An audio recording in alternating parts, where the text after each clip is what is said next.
பொதுவாக அவங்க மசூதிகளை இடிக்க கடப்பாரை எடுத்துக்கொண்டு அலைவார்கள் என்றுதான் மற்றவங்களுக்கு தெரியும். ஆனால் இப்போது சாதாரண ஏழை எளிய மக்களுடைய வாழ்வாதாரத்தை இடிப்பதற்கு நரேந்திர மோடி கடப்பாறையோடு கிளம்பி இருக்கிறார் என்று தான் நான் சொல்லுவேன். 100 நாள் வேலை இந்தியாவில் ஏதாவது ஒரு பகுதியில் 100 நாளும் வேலை பார்த்த ஒரு குடும்பத்தை உங்களால் காட்ட முடியும். நாங்கள் 125 நாளாக மாற்ற போகிறோங்கிறதும் 15 நாளைக்குள்ள சம்பளம் கிடச்சிருங்க இத்தனை நாள் கொடுக்குறத எவன் தடுத்தான்? 6 மாதத்துக்கு குறைஞ்சபட்சம் 6 மாதத்துக்கான சம்பளத்தை இவங்க கொடுக்கவே இல்லை. ஆனால் இப்போ மாற்றிருக்காங்களே 15 நாட்களுக்குள்ளே ஒரு நிமிஷம். எங்கள் ஊரில் ஒரு கதை சொல்லுவோம், மொசப்பிடிக்கிற நாயை மூஞ்சில் பார்த்தா தெரியாது அப்படின்னு கேட்பான். இவனால் ஒழுங்காக பண்ண முடியாமல் இருக்கிறதுனால ஒவ்வொரு திட்டத்தின் பெயரையும் ஒன்று இந்தியில் மாற்றுறது. தமிழ்நாட்டில் யாராலையும் இப்படி எடுத்து Viksit Bharat, G Ram, G bill, என்னது பிஜி ராம்ஜி, இந்த விக்சித் கேவலமா இல்லை? ஷர்மிளா டாக்கிஸ் நேயர்களுக்கு வணக்கம். இந்த நேர்காணலில் நாம் சிந்திக்கிருப்பவர் மார்க்சிஸ்ட் கம்யூனிஸ்ட் கட்சியின் மாநில செயற்குழு உறுப்பினர் தோழர் கனகராஜ் அவர்கள். வணக்கம். மகாத்மா காந்தி ஊரக வேலைவாய்ப்பு திட்டம், அது நாட்டில் பல இடங்களில் வறுமையை ஒழித்த திட்டம்னு போற்றப்படுகிற ஒரு திட்டமாக பார்க்கப்படுது. இன்றைக்கு நாடாளுமன்றத்தில் அதை மாற்றி அமைப்பதற்கான முயற்சிகள் எடுத்திருக்கிறது மத்திய ஒன்றிய பாஜக அரசு.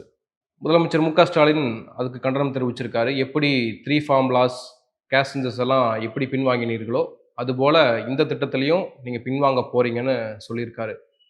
எப்படி பார்க்குறீங்க? இல்லை, உண்மையிலே இது ஒரு மிகப்பெரிய அநியாயம், அட்டூழியம். பொதுவாக அவங்க மசூதிகளை இடிக்க கடப்பாரை எடுத்துக்கொண்டு அலைவார்கள் என்று தான் மற்றவங்களுக்கு தெரியும். ஆனால் இப்போது சாதாரண ஏழை எளிய மக்களுடைய வாழ்வாதாரத்தை இடிப்பதற்கு நரேந்திர மோடி கடப்பாறையோடு கிளம்பி இருக்கிறார் என்று தான் நான் சொல்லுவேன். இங்கே இந்த திட்டம் ஐக்கிய முற்போக்கு கூட்டணியில் இடதுசாரிகள் ஆதரவோடு இருந்தபோது ஒரு வலுவான முன்னெடுப்பு. இன்ஃபேக்ட் இதில் பிரதமருக்கு விருப்பம் இல்லை, ஃபினான்ஸ் மினிஸ்டருக்கு அப்போ விருப்பம் இல்லை, திட்டக்குழு தலைவருக்கு விருப்பம் இல்லை.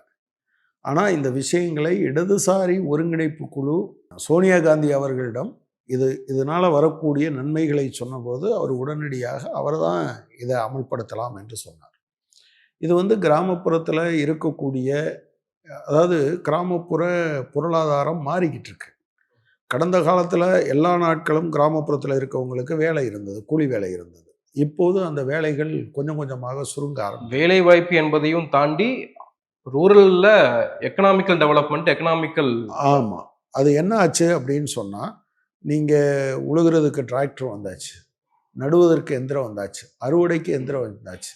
இப்படி பல வகைகளும் எந்திரமயமாக்கப்படுகிற போது கிராமப்புறத்தில் இருக்கக்கூடிய நிலமற்ற அல்லது சிறு துண்டு துக்காணி நிலங்களை வைத்திருக்கக்கூடியவர்கள் தங்கள் வாழ்வதற்கே வெறும் விவசாயத்தை நம்பி மட்டும் வாழ முடியாது என்கிற நிலைமையில் ஒன்று பக்கத்தில் இருக்க நகரத்துக்கு போகிறாங்க, கட்டுமான பணிகளுக்கு போகிறாங்க. ஆனாலும் அவர்களுடைய வாழ்வாதாரம் பாதுகாக்கப்படவில்லை என்கிற காரணத்துக்காக தான் இது கொண்டு வரப்பட்டது. இது அடிப்படையில் ஒரு செய்கிறதுக்கு வேலை இருக்கா இல்லையா, ஒரு ஏரியை ஆழப்படுத்துவதற்கோ ரோடு போடுவதற்கோ வேலை இருக்கா இல்லையாங்கிறதெல்லாம் பிரச்சனை இல்லை. ஒரு சம்பந்தப்பட்ட நபர் தனக்கு வேலை வேண்டும் என்று கேட்டால் அந்த வேலையை கொடுக்க முடிஞ்சால் அரசாங்கம் கொடுக்கணும், இல்லைன்னா அவருக்கு சம்பளம் கொடுக்கணும். எனவே இது வேலை உத்தரவாத சட்டம் என்கிறார். ஆனால் இது ஆரம்பத்தில் இருந்தே சங் பரிவாருக்கு பிடிக்காது. அவங்கள பொறுத்தவரை ஒரு பெரும்பகுதி மக்கள் ஏழையாக இருப்பது என்பது தான் அவங்களுடைய மற்ற வேலைகளுக்கு, இடிப்பு வேலைகள். இதுல இன்னும் அதை உறுதிப்படுத்தும் விதமாக தான் பல முன்னெடுப்புகள் எடுக்கப்பட்டிருக்கு. நன்மையான விஷயங்களும் இருக்கு. 125 நாட்களாக மாற்றி இருக்கிறாங்க. 15 நாட்களுக்குள்ள சம்பளத்தை கொடுக்கணும்னு சொல்லியிருக்கிறாங்க. இப்படியான நன்மைகளும் இதுல இருக்கு அப்படின்றாங்கல்ல. அதாவது நீங்கள் 0ல் 100% எடுத்துக்கோங்க. நான் என்ன சொல்கிறேன், ஒரு பாத்திரத்தில் சாப்பாடு இருக்குது, இதை பிரிச்சுப்போம் அப்படின்னு நான் சொல்கிறேன். இப்போ இருக்கிறபடி பிரிச்சுப்போம் அப்படின்னு. நீங்கள் என்ன சொல்கிறீங்கன்னா, ஒரு பெரிய அண்டாவில் எதுவுமே இல்லாமல் 100% உங்களுக்கு தான் சொன்னால், அல்லது இதை போல் இன்னொரு அண்டாவை தூக்கியாந்து வைப்பேன்னு சொன்னால் அதை நீங்கள் ஏற்றுப்பீங்களா? அந்த அண்டாவை பெருசாக ஆக்கியிருக்கேன்னு சொன்னால் ஏற்றுப்பீங்களா? அதைத்தான் நான் இப்போ சொல்ல வரேன். அதில் என்னென்ன மாற்றங்கள் செஞ்சுருக்காங்க. பொதுவாக ஒன்று இவங்க வந்ததுலேருந்து ஆண்டுதோறும் அதற்கான நிதியை குறைத்து கொண்டே வந்தார்கள். நீங்கள் பார்த்தீங்க அப்படின்னு சொன்னால் 2020-21 1,11,170 கோடி ரூபாய் இதுக்கு செலவழிக்கப்பட்டது. 2021 நீங்கள் 24-25 வெறும் 85,000 கோடி. இந்த வருஷமும் அவங்க 86,000 கோடி தான் ஒதுக்கியிருக்காங்க. போன ஆண்டு ஒதுக்கின தொகை 86,000 கோடி, ஆனால் செலவழித்தது 85,838 கோடி. ஒதுக்கின தொகையவே செலவழிக்கல. இந்த ஆண்டும் 86,000 கோடி தான் ஒதுக்கியிருக்காங்க.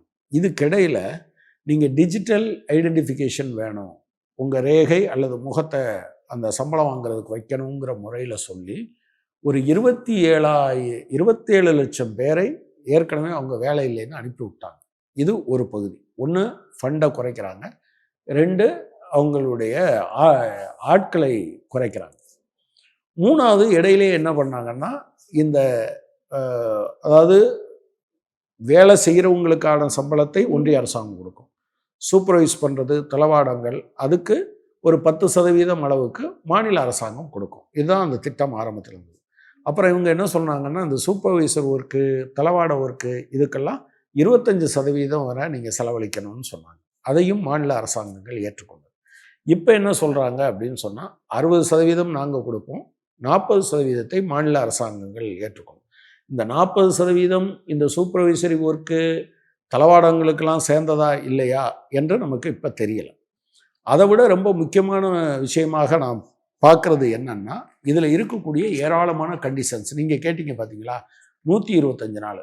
125 நாள் கொடுக்கறதுக்கு உங்களுக்கு உண்மையிலே விருப்பம் இருந்தால் 4 வருஷமா, எத்தனை வருஷம் நீங்கள் வந்து 2022, 23, 23, 24, 24, 25, 25, 26 இந்த மொத்தத்துக்கும் நீங்கள் 86,000 கோடி தான் கொடுத்துருக்கீங்க. இந்த 86,000 கோடியவும் கொஞ்சம் கொஞ்சமாக குறைச்சிக்கிட்டே வந்திருக்கீங்க. 4 நிதியாண்டுகளாக. 4 நிதியாண்டுகளாக இதுதான் அவங்க பண்ணிகிட்டு இருக்காங்க. நிறைய போராட்டங்களை அவங்க நடத்திட்டு இருக்காங்க அப்படிங்கிறத நீங்கள் வச்சுக்கணும்.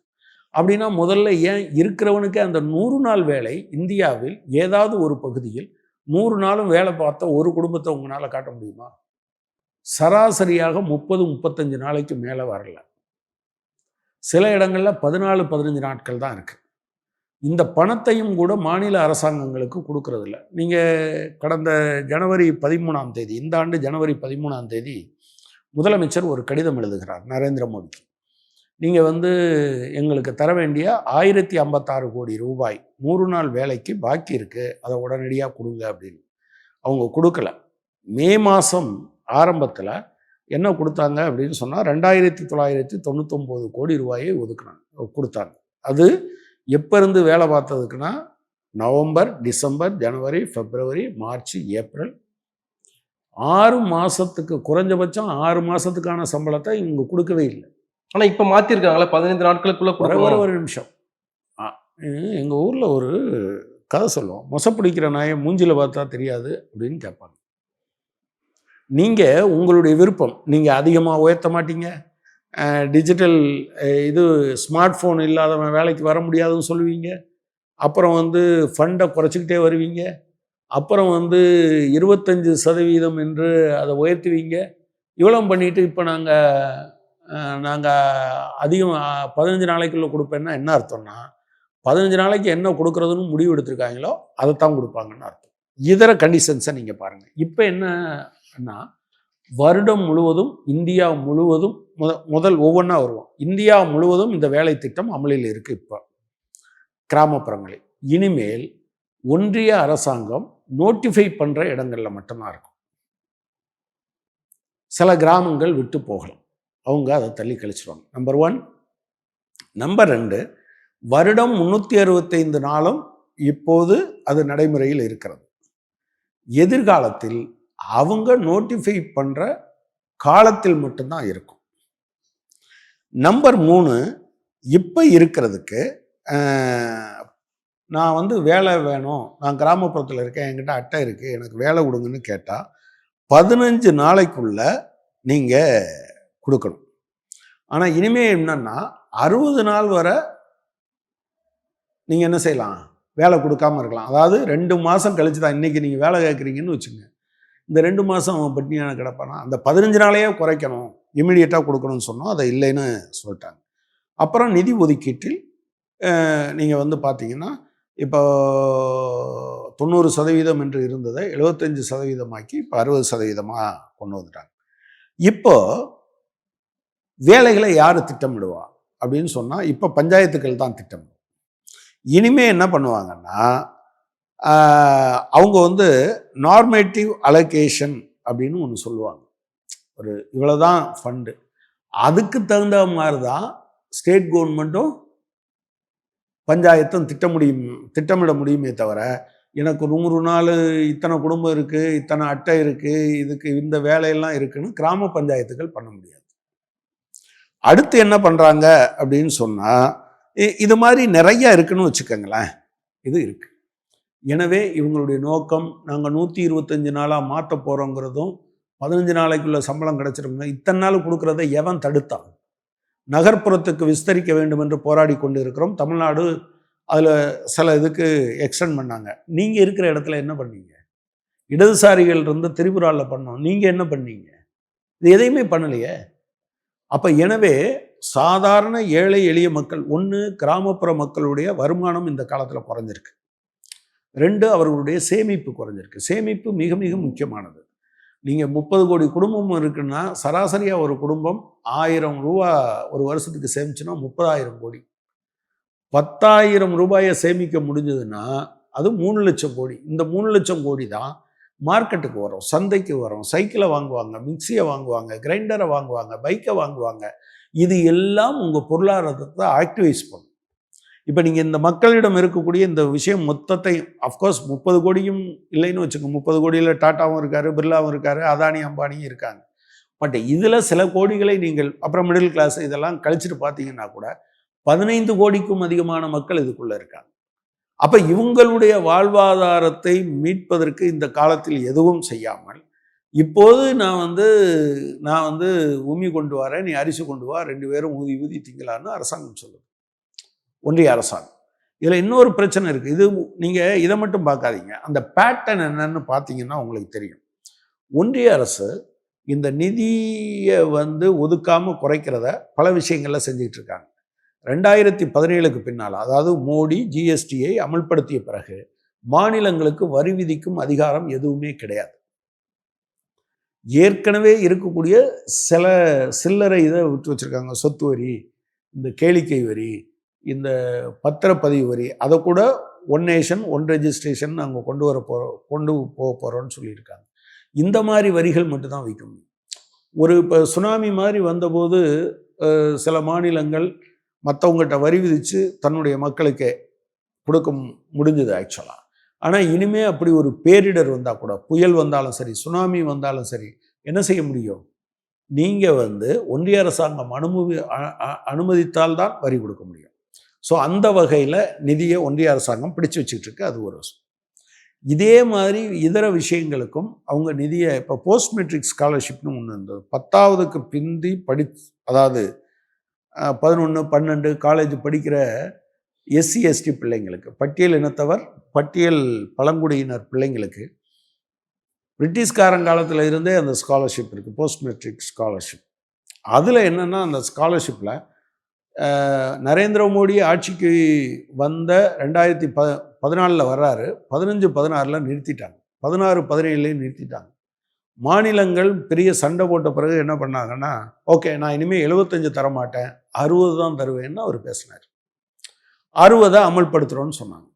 ஆனால் அந்த 60ஐயும் ஒழுங்காக கொடுக்கலைன்னு மு.க. ஸ்டாலின் இல்லை, எடப்பாடி பழனிசாமி கடிதம் எழுதியிருக்கிறார் பிரதமருக்கு. என்னன்னு கடிதம் எழுதுறாரு, நீங்கள் இதை குறைச்சிட்டீங்க, இப்போ 60% சொல்கிறீங்க, நாங்கள் 7,000 லட்சம் கோடி செலவழிச்சிருக்கோம், 4,200 கோடிக்கு மேலே எங்களுக்கு வந்திருக்கணும், வெறும் 1,700 கோடியை கொடுக்குறீங்க, நாங்கள் என்ன பண்ணுறது? இதில் பெயர் மாற்றங்கள் ஒரு முக்கியமாக அதை அடுத்து வாரம் அதே போல் இல்லை, ஒரு 2, 3 நீங்கள் தெரிஞ்சுக்கிட்டீங்கன்னா நல்லாயிருக்கும். பயிர் பாதுகாப்பு திட்டம்னு இப்போ இருக்குது. இப்போ அது இன்சூரன்ஸ்னால் நீங்கள் என்ன பண்ணுவீங்க? நீங்கள் ப்ரீமியம் கட்டுவீங்க. அப்போ 100 ரூபா ப்ரீமியம் கட்டணுன்னா, நரேந்திர மோடி வர்றதுக்கு முன்னால் இருந்த அரசாங்கம் என்ன வாங்கிட்டு இருந்தது? ஐக்கிய முற்போக்கு கூட்டணி அரசாங்கம் 100 ரூபா ப்ரீமியம் கட்டணும், விவசாயி 2 ரூபா மட்டும் கட்டுவார். சரியா? 49% ஒன்றிய அரசு கொடுத்துக்கிட்டு இருந்தது, 49% மாநில அரசு கொடுத்தது. இது 2015-16 வரை, 16-17 வரை இப்படி நடந்தது. 2016 மாநில அரசாங்கம் 566 கோடி கட்டிச்சு, ஒன்றிய அரசாங்கம் 566 கோடி கிடைச்சு. நரேந்திர மோடி விவசாயிகள் மேலே ரொம்ப காதல் உள்ளவரில் அவர் என்ன சொல்லிட்டாரு, 25% மேலே நான் தரமாட்டேன், நீங்கள் வேணால் விவசாயிகள்கிட்ட வாங்கிக்கணும். இப்போ மாநில அரசுகள் தான் நேரடியாக விவசாயியை சந்திக்கிறது. தமிழ்நாடு அரசாங்கம் 73%, 2% விவசாயி, 25% தான் ஒன்றிய அரசாங்கம். நீங்கள் 2023 கணக்குப்படி 2050 கோடியை மாநில அரசாங்கம் செலவழித்தது. ஒன்றிய அரசாங்கத்தை பொறுத்தவரை 566 கோடி கூட இல்லை, அதில் கால்வாசி தான் செலவழிச்சது, பாதி தான் செலவழிச்சது. ஸோ உங்களுக்கு மாநில அரசாங்கத்துக்கு ஒரு மிகப்பெரிய நெருக்கடி. இன்னொரு பக்கத்தில் பார்த்தீங்கன்னா, ஏன்னா இதுக்கு பின்னால் 2 சதி இருக்குது. ஏழைகளிடமிருந்து பிடுங்குவது ஒன்று, மாநில அரசாங்கங்களை பரிதவிக்க வைக்கிறது நிதி இல்லாமல். நீங்கள் அடுத்த அம்சத்தை பார்த்தீங்கன்னா, இந்த சிறுபான்மை மாணவர்கள் ப்ரீ மெட்ரிக் ஸ்காலர்ஷிப் ஃபார், அதுவும் ஐக்கிய முற்போக்கு கூட்டணி அரசாங்கத்தில் கொண்டு வந்தது, pre matric scholarship for minorities. அது என்னன்னா 1ஆம் கிளாஸ் படிக்கிற பிள்ளைக்கே மாதம் 100 ரூபா கொடுத்துட்டு இருந்தாங்க. 2023 இருந்து அதை இந்த அரசாங்கம் நிறுத்திடுச்சு. வெளிநாட்டில் வாழுகிற, வெளிநாட்டில் படிக்க போகிற சிறுபான்மையின மாணவர்களுக்கு லோன் வாங்கி படிக்கலாம். அந்த லோனை யார் கட்டுவா? ஒன்றிய அரசாங்கம் சப்சிடி கொடுத்தது. அதை 2023 கட் பண்ணிட்டாங்க. இப்போ தமிழ்நாடு அரசாங்கம் அப்படி போய் படிக்கிற ஒரு பையனுக்கு 20 லட்ச ரூபா அந்த சப்சிடிக்கு பதிலாக கொடுக்குது. இப்படி நீங்கள் பார்த்தீங்கன்னா என்னால் நிறைய விஷயங்களை சொல்ல முடியும். அப்போ மாநில அரசை நிதிக்காக திண்டாட வைப்பது, கையேந்த வைப்பது என்பது அவர்களுடைய நோக்கமாக இருக்கு. இப்போ பிஎம்ஸ்ரீ அதில் தானே வந்தது. பிஎம்ஸ்ரீயை சொல்லி இவங்க பண்ணுறாங்க. நீங்கள் போய் எடுத்து பார்த்தீங்கன்னா 30/9/2019 எடப்பாடி பழனிசாமி, அப்போ 2 பேரும் காதலர்களாக இருந்தாங்க. ஒன்றிய அரசும் மாநில அரசும் அவங்க சொல்கிறாங்கல்ல, இணக்கமாக இருந்தாங்க, கட்டி பிடிச்சி இணக்கமாக இருந்தாங்க. அப்போ எடப்பாடி பழனிசாமி ஒரு கடிதம் நரேந்திர மோடிக்கு எழுதுறாரு. என்ன எழுதுறாரு? இப்போ சமக்ர சிக்ஷா அபியான்னு பேர் வச்சிருக்காங்க. அப்போ சர்வ சிக்ஷா அபியான், ராஷ்டிரிய மத்தியமிக் சிக்ஷா அபியான் 2 திட்டமாக இருந்தது. இந்த 2 திட்டத்துக்கும் சேர்த்து ஒரு, அதாவது அவர் 19 கடிதம் எழுதுறாரு. 15-16 இருந்தே பணம் கொடுக்கலன்னு எழுதியிருக்காரு. 30/9/2019. எனவே இவங்க மாநிலங்களுக்கு கொடுப்பதை அவங்க இல்லாமல் செய்கிறது அப்படிங்கிறது அவங்களுடைய நோக்கம். நீங்கள் இன்னொரு பக்கத்தில் பார்த்தீங்கன்னா, தமிழ்நாட்டில் நீங்கள் இந்த எலெக்ஷன் ஒட்டி நரேந்திர மோடி பீகாரில் 40,000 கோடிக்கு ப்ராஜெக்டை ஆரம்பித்து வச்சார். தமிழ்நாட்டில் கடந்த 15 வருடங்களில் ஒரு 10 பேருக்கு வேலை கொடுப்பது மாதிரி கூட ஒரு திட்டத்தை கூட ஒன்றிய அரசாங்கம் நிறைவேற்றவில்லை என்பதை உங்கள் கவனத்துக்கு கொண்டு வர. எனவே இது ஒரு வகையில் மாநில அரசாங்கங்களை ஒட்டுமொத்தமாக ஒரு கையறு நிலையில் கொண்டு போய் வைக்கிறது. இப்போ நாளைக்கு 100 நாள் திட்டம் கொடுக்க முடியாது. நீங்கள் தான் இந்த திட்டம் வேணும்ன்றீங்க. அப்போ வேணுன்ற மாநில அரசுகள் இதை பேர் பண்ணுங்கன்னு சொல்லுவானே செய்வாங்க. உங்கள்கிட்ட பைசா இருக்காது. நேற்று இருந்ததுலேருந்து இன்னைக்கு பறிச்சுக்கிறீங்க. இன்னொரு விஷயம் உங்களுக்கு நான் சொல்கிறேன், இது மாதிரி அதான் நான் நிறையா சொல்ல முடியும். இன்னொரு விஷயம் என்னன்னா, நீங்கள் இப்போ உள்ளாட்சி அமைப்புகளுக்கு ஒன்றிய அரசாங்கம் ரொம்ப நாளாக அந்த ஃபினான்ஸ் கமிஷன் மூலமாக பணம் கொடுத்துட்டு இருக்கு. அந்த திட்டங்களில் என்ன பண்ணாங்க அப்படின்னா, சென்ட்ரலி ஸ்பான்சர்ட் ஸ்கீம், ஒன்றிய அரசாங்கம் செயல்படுத்துவதான திட்டங்கள் இருக்குல்ல, அதில் டைடு ஃபண்ட்ஸ்ன்னு சொல்லுவாங்க. டைடு ஃபண்ட்ஸ்ன்னு என்னென்னா, 1 கோடி ரூபாய்க்கு இந்த சாலை அமைக்கலாம், ஆனால் 25% மாநில அரசாங்கம் கொடுக்கணும். ஸோ மாநில அரசாங்கம் 25 லட்சம் ரூபாயை கொடுத்தா தான் 1 கோடி ரூபாய்க்கான அந்த வேலையை நடக்கும். அது ஒன்றா. இப்படி வச்சிருந்த திட்டத்தை 20% இருந்ததை சமீபத்தில் எத்தனை சதவீதம் வரை கொண்டு போயிட்டாங்க? 60% வரை டைடு ஃபண்ட்ஸ். அவன் என்ன சொல்லுவான், இந்த ரோடு போடுறதுக்கு நான் உனக்கு காசு கொடுத்துட்டேன்னு. மாநில அரசாங்கம் இந்த 25% கட்ட முடியாமல் இருக்கும். எனவே இந்த வேலை எடுக்க முடியாமல் போயிடும். இப்படியா இருந்தது. நீங்கள் தான் சொல்கிறீங்களேன்னா, நீங்கள் இதுக்கெல்லாம் நிதி தர்றதா சொல்லித்தான் நீங்கள் எல்லாத்தையும் ஏமாற்றி 2017 என்ன பண்ணீங்கன்னா, ஜிஎஸ்டி மொத்த பணத்தையும் நான் எடுத்துகிட்டு போயிடுவேன், உங்களுக்கு இவ்வளவு தருவேன்னு சொன்னீங்க. இப்போ அந்த பணம் எல்லாத்தையும் ஒவ்வொரு திட்டத்திலிருந்து, இந்த திட்டத்தை அடுத்த ஆண்டு தமிழ்நாடு அரசாங்கம் நிறைவேற்ற வேண்டும் என்றால் 4300 கோடி ரூபா கூடுதலாக செலவழிக்க வேண்டியது இருக்கும் என்று இன்னைக்கு பத்திரிகைகள் சொல்கிறாங்க. ஒரு 10,000 கோடி இதுவரை ஆவரேஜாக கொடுத்துருக்காங்க. யார்? Central government. அப்படின்னா இனிமேல் 4300 கோடி ரூபா ஸ்டேட் கவர்மெண்ட் செலவழிக்க வேண்டியது. நீங்க சொல்ற திட்டங்கள் கிரிட்டிசைஸ் பண்றது எல்லாமே பாஜக நிறைவேற்றி இருக்கிறது. பாஜக அவங்களுடைய செயல் திட்டத்தை அவங்க சரியாக அவங்க என்ன ஐடியாலஜியோ அதை இம்ப்ளிமெண்ட் பண்ணிட்டே போயிருக்காங்க இல்லையா? ஆமா. அப்போ எதிர்க்கட்சிகள் என்ன செய்து கொண்டிருக்கிறார்கள்? எதிர்க்கட்சிகள் என்ன தடுத்திருக்கிறார்கள்ன்ற ஒரு கேள்வி இருக்குல்ல. அதான் இந்த காலத்திலேயாவது விவசாயிகள் போராட்டம் நடந்தது மாதிரி அனைத்து மாநில மக்களும் விவசாய தொழிலாளர்கள் அத்தனை பேரோடும் சேர்ந்து நின்று திருப்பி அடித்தாலுடைய இது இது இப்படியே தான் போய்கிட்டு இருக்கும். இது போச்சுன்னா தமிழ்நாடு மட்டும் இல்லை, இந்தியா முழுவதும் இருக்கக்கூடிய கிராமப்புற மக்களின் வாழ்வாதாரம் பெருமளவுக்கு பாதிக்கப்படும். எனவே ரொம்ப சீரியஸாக இது போராட்டம் இப்போ நாங்கள் உட்பட பிளான் பண்ணுவோம், கட்டாயம் பண்ணுவோம். அடுத்து நீங்கள் சொன்ன இந்த பெயர் மாற்றம் சம்மந்தம், இவங்க இந்த கிராமத்தில் ஒன்று சொல்லுவாங்க தெரியுமா, ஆட தெரியாதவன் தெருக்கோணல்னு சொன்னாங்க. இவனால் ஒழுங்காக பண்ண முடியாமல் இருக்கிறதுனால ஒவ்வொரு திட்டத்தின் பெயரையும் ஒன்று இந்தியில் மாற்றுறது. அப்புறம் என்ன பண்ணுறது, அந்த ஏற்கனவே இருக்கக்கூடிய இப்போ நீங்கள் வந்து பிஎம் ஆவாஸ் யோஜனான்னு சொல்கிறாங்க, இந்திரா காந்தி ஆவாஸ் யோஜனாவை பிஎம் ஆவாஸ் யோஜனான்னு மாற்றினாங்க. இது மாதிரி நேரு பேரில் இருந்த பல திட்டங்களை மாற்றினாங்க. இந்த காந்தியை கை வைக்கலாமா, இப்போ நீங்கள் சிஆர்பிசியை பிஎன்எஸ்எஸ்ன்னு மாற்றினதுனால, ஒரு ஹிந்தி பேரில் மாற்றினதுனால என்ன புரட்சியை பண்ணிட்டீங்க பழலங்க. இப்படி நீங்கள் பண்ணீங்கன்னா ஒரு நாளைக்கு தமிழ்நாட்டு மக்கள் கிளந்தெழுந்துவார். இந்தியா முழுவதுமே அது நடக்கிறதுக்கு வாய்ப்பு இருக்குது. ஏன்டா ஓ மொழியை எங்க இந்த இப்போ எம்என் ரேகா திட்டத்தை அவங்க சொல்லியிருக்க பேரை சொல்லுங்க பார்க்கலாம். உங்களால் சொல்ல முடியாது. தமிழ்நாட்டில் யாராலையும் இப்படி எடுத்து Viksit Bharat, G Ram G bill, என்னது இது பிஜி ராம்ஜி, இந்த கேவலமா இல்லை? இவன் திட்டத்தை வலுப்படுத்து அப்படின்னு சொன்னா இதை பண்ணிட்டு இருக்காங்க. அப்புறம் அந்த உத்தரப்பிரதேசம், மகாராஷ்டிரா இங்கெல்லாம் என்னன்னா ஏதாவது ஒரு பேர், அந்த பேரை எல்லாம் அப்படியே மாத்துறது.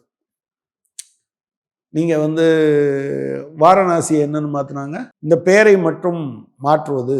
அலகாபாத்துக்கு ஏதோ சொன்னாங்க, அதுக்கு இப்படியா இந்த பேரை மட்டும் மாத்திர வேலையை மட்டும் வச்சிருக்காங்க.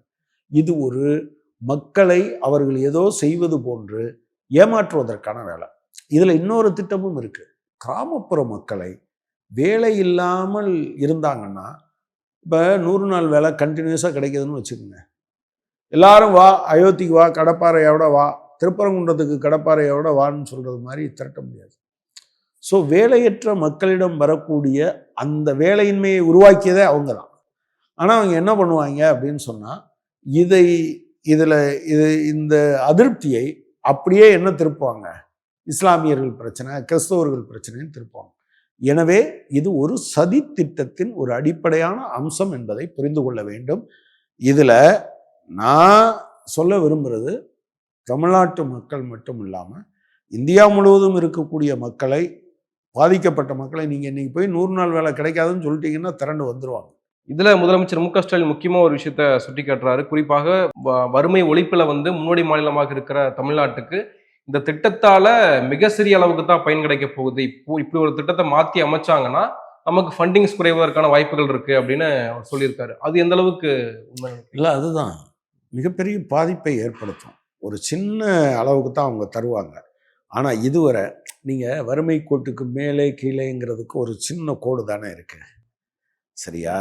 நீங்கள் இப்போ ஒரு வருஷத்துக்கு இதன் மூலமாக ஒரு 100 நாள் வேலைன்னு வச்சுக்கோங்களேன். 100 நாள் வேலை யாருக்கும் கிடைக்கிறது இல்லை. 50 நாள் வேலை ஒரு 250 ரூபா. 250 ரூபாய்னா 2500, ஒரு 10-12,500 ரூபா ஒருத்தருக்கு கிடைக்கும்.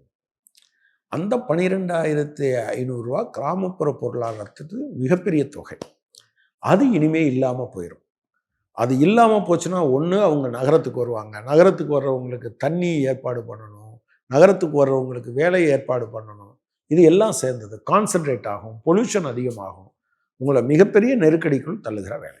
விவசாயிகள் போராட்டம் மாதிரி தான் இதுவும் எடுக்கணுமா, அல்லது அரசியல் கட்சிகள் முன்னெடுப்பு இருக்குமா, எதிர்க்கட்சிகள் என்ன செய்ய போறாங்கன்ற ஒரு பெரிய கேள்வி இருக்குல்ல. நாடாளுமன்றத்தில் அவங்க மெஜாரிட்டியா இருக்காங்க. இன்னைக்கு தெலுங்கு தேசம் பார்ட்டி கூட இதுக்கு எதிர்ப்பு தெரிவிச்சிருக்காங்க, கண்டனம் தெரிவிச்சிருக்காங்கன்றத கூட நம்ம பார்க்கிறோம். அப்போ நாடாளுமன்றத்துல எப்படியான முன்னெடுப்புகள் எடுக்க போறீங்க? இல்ல, நாடாளுமன்றத்துக்குள்ள இதுல ஒத்து வர்ற எல்லாத்தையும் ஒருங்கிணைக்கிற வேலை நடக்கும். நீங்கள் அவங்க 303 பேர் இருக்கும்போது எடுத்த நடவடிக்கைக்கு தான் விவசாயிகள் போராடி இது பண்ணாங்க. இப்போ 240 பேர் தான் இருக்காங்க. மக்கள் வந்து அரசியல் கட்சிகள் முன்னெடுக்கலைன்னா உட்காந்துக்கிட்டுலாம் இருக்க மாட்டாங்க.